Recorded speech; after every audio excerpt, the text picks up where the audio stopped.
Hello, I am Jake Collins, and this is my commentary for the 8th episode of The Mummy, Secrets of the Magi, Time Before Time.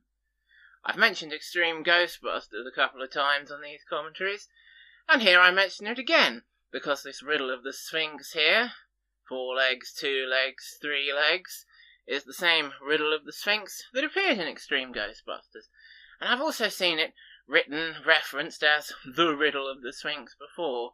So there's some agreement about that between everyone except J.K. Rowling and Harry Potter, I think. Alex worries for a moment here that he's accidentally started this earthquake using the manacle, but as he correctly works out, it wasn't the manacle. As it turns out, it was actually Imhotep started the earthquake using a MacGuffin. We don't get to see it, but we get to hear his name, the Staff of Tremors. And he's done that in order to unveil the time machine.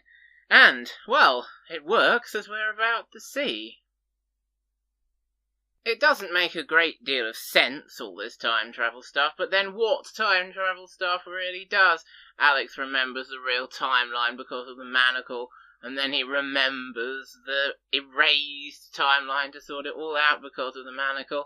Okay, we'll buy that, particularly because it means that Alex leads us through the episode in an out-of-time adventure, and Alex in an out-of-time adventure as the focus of an episode definitely works, so I'm not complaining. Much better than most Season 2 episodes, 8 out of 10. I like this episode quite a lot. Alex proves once again that he can carry an episode absolutely brilliantly, and he is ably backed up by Jonathan, who makes a very good out-of-time sidekick. Like all the best stories involving time travel, this one leaves us with a rather nice predestination paradox to think about, here involving Alex and his back-in-time buddy Amar. Yes, a succinct review, and sums up my feelings very nicely about this episode. I like it. It is far better than most Season 2 episodes. 8 out of 10 I've given it. And there are lots of things I do like about it, even though it's not on my list of absolute favourites. And that's chiefly thanks in many ways to Chris Marquette leading the episode so well, with Alex going on a compelling out-of-time journey. As I say, that really, really works. He's doing it here, the kind of desperation, trying to understand what's going on. And who can blame him? It's difficult to understand. And he's so good, so compelling, so arresting with his voice work, Chris, and really bringing Alex to life. Alex carrying the episode, leading the episode, works so well, and that's why this one really does work. It could come across as very silly, a lot of time travel stuff does, but it's handled well, and it's led well by Chris as Alex. Another thing to say in this episode's favour is that it is one of the few episodes that really does successfully manage to marry up the two parts of the title, The Mummy and Secrets of the Magi. As I've said on other commentaries, most episodes are either Secrets of the Magi episodes or The Mummy episodes, and one of the things I will say praising my very favourite episode of all, Trio, is that it does match the two parts of the title up successfully. But it's fair to say, and I'll give it its dues, this one does so also. The Mummy is the main antagonist, of course, causing all these out-of-time problems, and there's a lot of Magi stuff in it.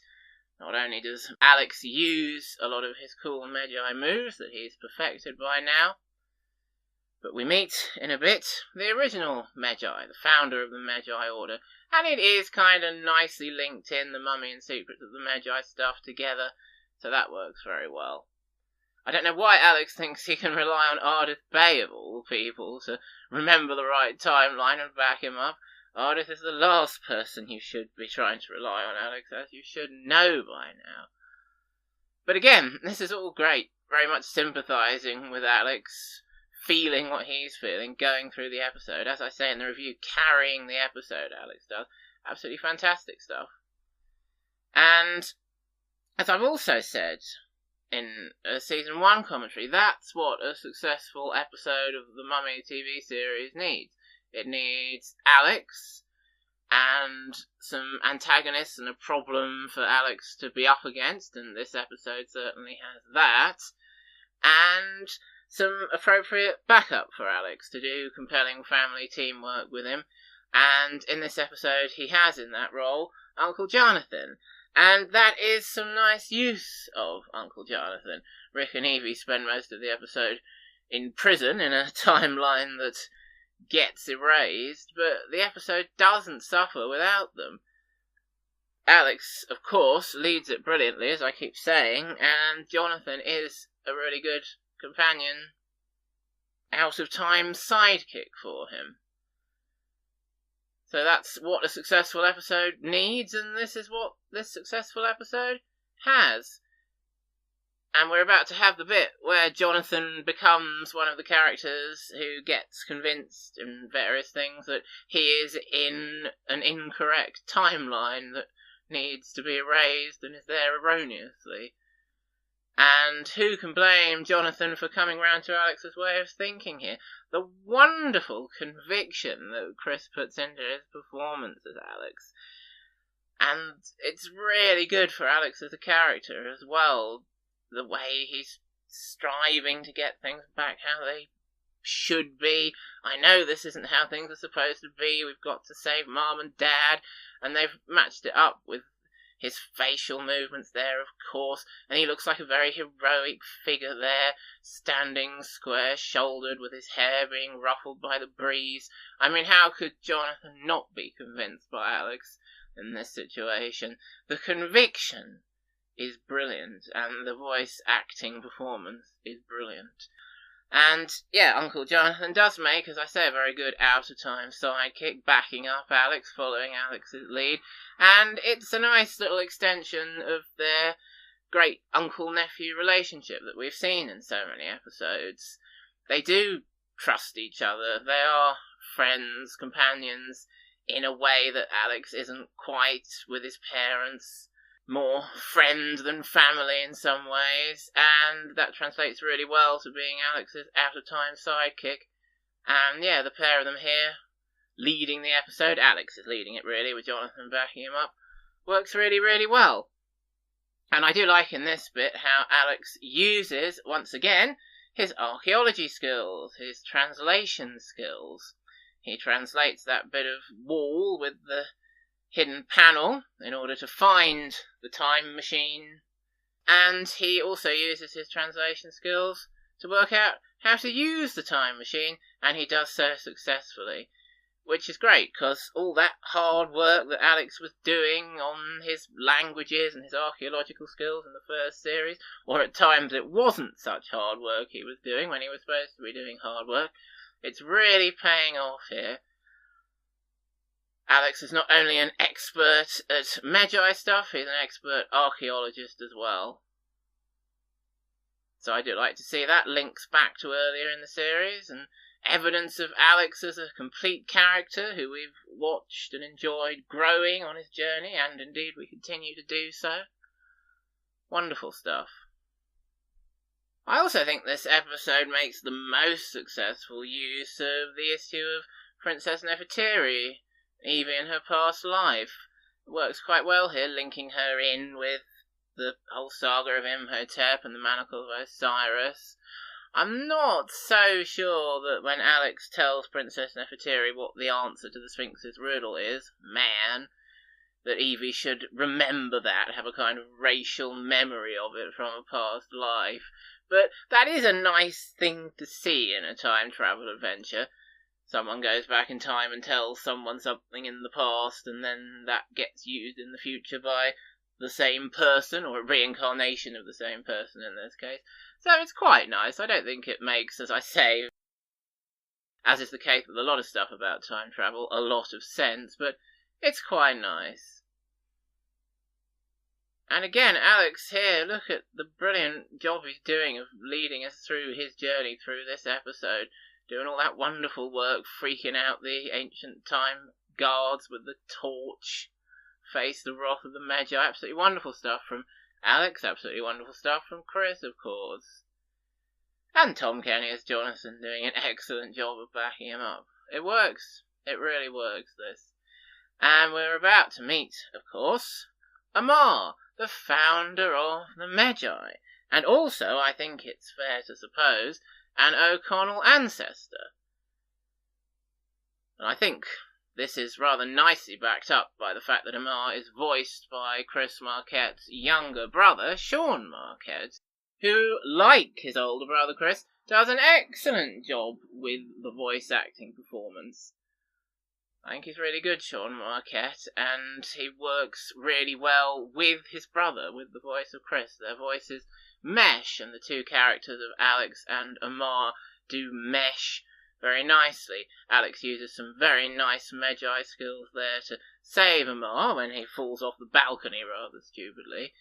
But Alex and Amar, I do think, have GFA, genetic friendly attraction. And that all backs up my thoughts, which I'm quite sure of really, that Amar is an O'Connell ancestor. He's the original Magi, the founder of the Magi, and he's also the particular early Magi that kicked off, or that carried, the O'Connell line. And here is Alex doing this wonderful bit of predestination paradox, teaching the original Magi warrior how to be a Magi warrior. Wonderful stuff between Alex and Amar there, and they do hit it off and get along and train well together and work well together and move well together, and Alex often says to him, "Hey, you're a natural at this sort of thing." Well, we know why, don't we? You two are related, and Amar's the original Magi, as it turns out.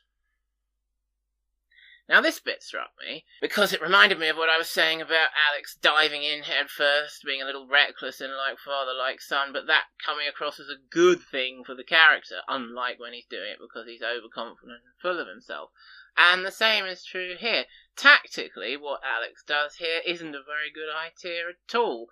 Rushing out into the open and decrying Imhotep to Princess Nefertiri, making himself look like a complete nutcase. Jonathan and Amar don't think it's a very good idea either. But, even though it's tactically a bad decision from Alex, it's good for the character, because he's doing it for all the right reasons. He's standing up for the truth, he's standing up for the world he believes in and is trying to get back to save his mom and dad. He's standing up for what he believes is right, and he's doing the right thing for the right reasons in many ways, even though tactically it's the wrong thing.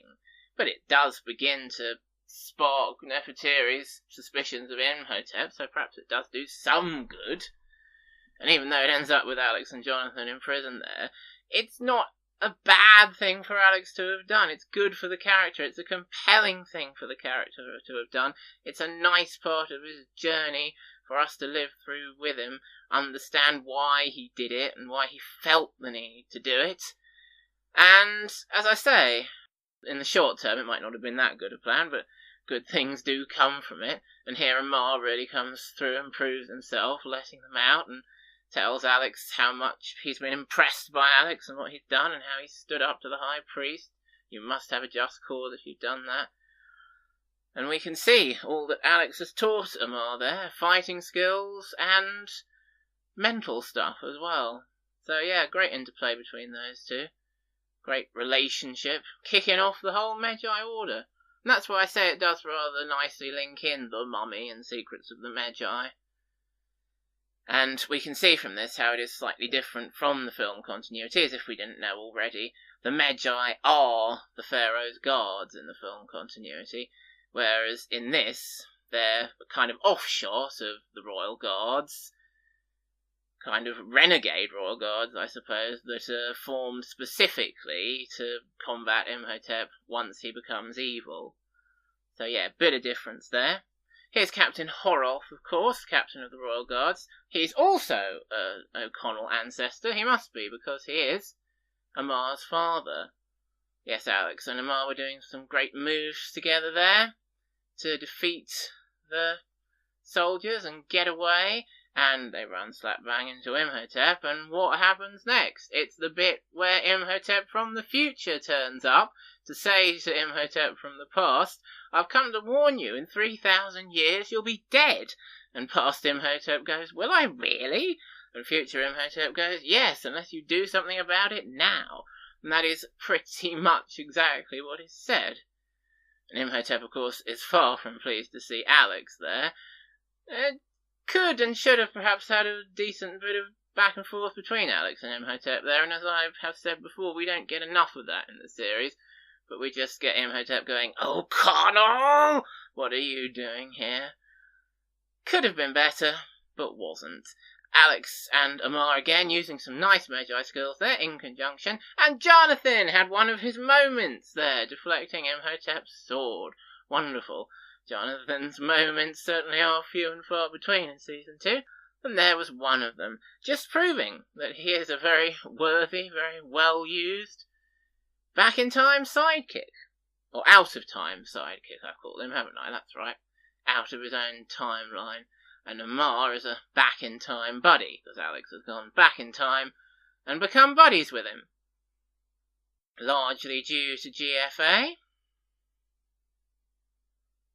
but also due to the fact that Alex is great, and anyone is lucky when they get the chance to be buddies with him.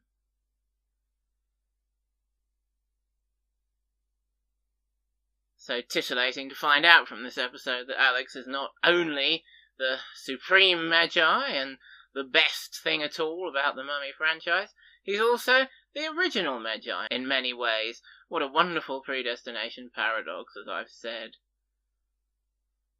Good to see Captain Horolf there coming through for Amar. The Magi bloodline comes from a good place. And here, of course, Princess Nefertari becomes very impressed with Alex and believes Alex, and Alex pulls her up when she almost falls off this wooden scaffolding. So Princess Nefertari becomes an ally to help them get Imhotep out of this timeline and get home, and as I say, I think that is by far the best use of Princess Nefertari in the series. It's much better than in the season opener. Makes a lot more sense, much more satisfying to watch, I feel. Oh, Jonathan's going to have another moment. Look at that. He pushes the cart to defeat past Imhotep. Great stuff. Great out-of-time sidekick stuff from you, Jonathan. Wonderful. Makes a lot of sense there. This doesn't feel like the real manacle. Of course, Alex is so used to having the manacle on his wrist, and has become so symbiotic with it. Of course, he's not going to be fooled by a copy. But as Princess Nefertari says, Imhotep will be. And as Alex says, when the timelines are back to normal, he feels glad to have this hunk of junk back on his wrist. And that really fits in with the journey he's having, the theme of the manacle is an asset, not a burden. And yeah, Alex is becoming more and more symbiotic and more skilled with it.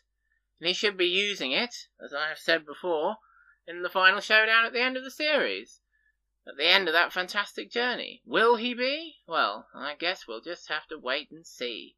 And Sean Marquette did some excellent voice work there as Amar, as usual, saying how he's going to close the time well behind them and they can trust him. And Alex is like, I know I can. Like with Janet, really, an absolutely excellent, strong, deep connection and trust between them. Because they are very important to each other, even though they've just met. In the case of Janet, it was because he just met his soulmate. In the case of Amar, it was because he'd just met his great whatever grandfather, who's very like him in many ways. Great stuff. And here, of course, is where Call-In mentions the Staff of Tremors, and we go, oh god, that's what caused the earthquake, was it? But just to reassure us, Imhotep can't go back in time. It is destroyed! Well, that's alright then. Would have been better here if Alex had called the answer up to Evie now, so that she could give it to the Sphinx. Alex remembers it from his out-of-time adventure. But there we go, Evie remembers it from her past life. We'll go with that. Alex is pleased the manacle's back, and he's pleased Tut is back as well, yes. The manacle and Tut, they do look right on him. It's true, but he always looks fantastic anyway. And here, of course, we get the part where he's told the gang all about what happened to him, and because there's a lot of trust and respect between the family, none of them disbelieve him or anything, But of course, our death reveals Amar was the founder of the Magi Order. You're the original Magi, Alex. You've just done a predestination paradox. And I've spoken before about Chris putting so much into so few words, and there he puts absolutely loads into one word, one interjection. Whoa. In response to what Ardeth has told him there. And I think that's absolutely brilliant work from Chris there, putting so much into whoa, the magnitude of what's just happened, summed up perfectly. That episode was written by Greg Wiseman. An unfamiliar name to me, but very well done, Greg. You did a very good job. Hopefully you'll join me next time for a commentary on an episode that is overall a very bad job, in my opinion. Spring of Evil.